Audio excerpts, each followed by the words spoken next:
published 0234 Est, the 21st of November 2017, updated 0502 Est, the 21st of November 2017. It is easy to forget. England have won 4 of the last 5 Ashes and are the holders of the urn. Easy, also, to forget the sensational summer of 2015 and Stuart Broad's incredible 8 for 15 at Trent Bridge. It is as if everyone here only remembers what happened the last time England played in Australia. England certainly remember the recent Ashes record. Joe Root, Moeen and Alastair Cook all quietly slipped it into the media conferences on Monday, and Broad has a reminder of his successes in the form of a package of all his wickets against Australia put together for him to hear by the team analyst. They have preferred to take a softly approach in the build-up to a series that finally gets underway at midnight on Wednesday, in total contrast to the trash-talking Aussies epitomised by Nathan Lyon's ludicrous outburst on Monday. England batsman Alastair Cook speaks during a press conference on Tuesday morning. England warm up during a nets session at the Gabba in Brisbane on Tuesday, not to mention good old David Warner, supposedly a changed man these days, lobbing in a hand grenade of his own on Monday by saying Ben Stokes, the elephant in the Ashes room, had let his country down. England deserve credit for copying Andrew Strauss's off-field approach to playing here 7 years ago when he stubbornly refused all invitations to criticise Australia or big up his own side. Now they have to emulate him on the field and retain the biggest prize in cricket. It is, of course, a very different kettle of fish playing in Australia, which is why Strauss's victory 7 years ago was so outstanding, and England will understandably begin this series at the imposing Gabba as firm underdogs.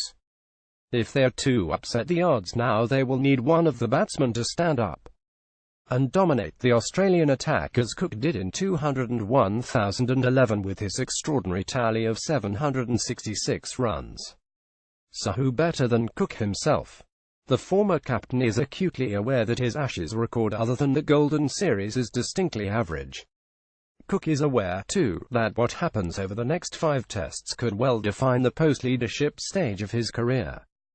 Cook makes his way onto the pitch as England put the finishing touches on the preparations. The batsman works on his skills ahead of the highly anticipated Ashes opener, but he was in relaxed mood on Monday as he reflected on being a key figure at 32 against Australia's formidable attack with inexperience all around both him and his successor Joe Root in England's top order. "I still get nervous, of course I do," said a man with 147 tests and 11,629 runs under his belt. "I can feel the emotions now. Coming to the ground today brings back good and bad memories, and you don't know what it will be like this time, but this is what drives you on when you're doing all the training in the dark hours at Chelmsford or in the gym when it's pretty dull and boring. This is when you get your moment, and this is when you want to go out and play really well." That 50 drubbing under Cook's leadership 4 years ago could have broken a lesser man, but the ECB were right to hold the nerve and keep him as captain then, and the original plan was for him to end his reign by seeking revenge here. Sadly, India put paid to that last winter. "It was a big decision to give up the captaincy a year ago," said Cook. "But I've really enjoyed going back to the ranks." Clearly, as someone who's played a few tests, you have experience to pass on. The lack of ego in Cook has made him the perfect senior professional for Captain Joe Root. England's players enjoy a light-hearted game of football ahead of Tuesday's session. England spin consultant Stuart McGill left shakes hands with Stuart Broad right. Moeen Ali Santa smiles as he waits to bowl in the nets at Australia's Test fortress. The lack of ego in Cook has made him the perfect senior professional for Root. There's always that element of, you don't want to step on his toes, but we have had some really good conversations, and I think now the series is here, I've got a bit more of a role to play with the guys who haven't played tests in Australia. The key to this Ashes will surely lie in whether Australia's outstanding pace bowlers in the Express Mitchell Starc and Pat Cummins and the Glenn McGrath like Josh Hazlewood stay fit and firing and have success against England's fragile top 5.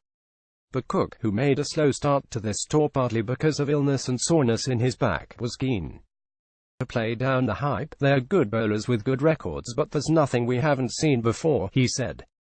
"They're not bowling at 150 miles per hour. They've not got magic balls that start way outside the stumps and swing miles. You want to challenge yourself against the best, and this is a decent attack. That's our challenge. Brisbane clearly holds the key.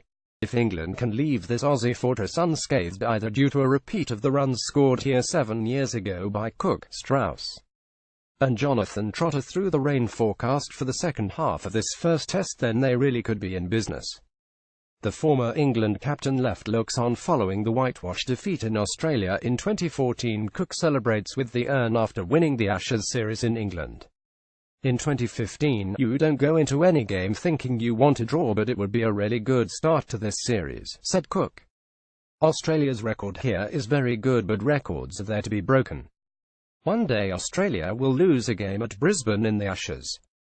Records don't last forever. You wouldn't want to be in the Australian side who does lose at the Gabba. Steady on, Alastair.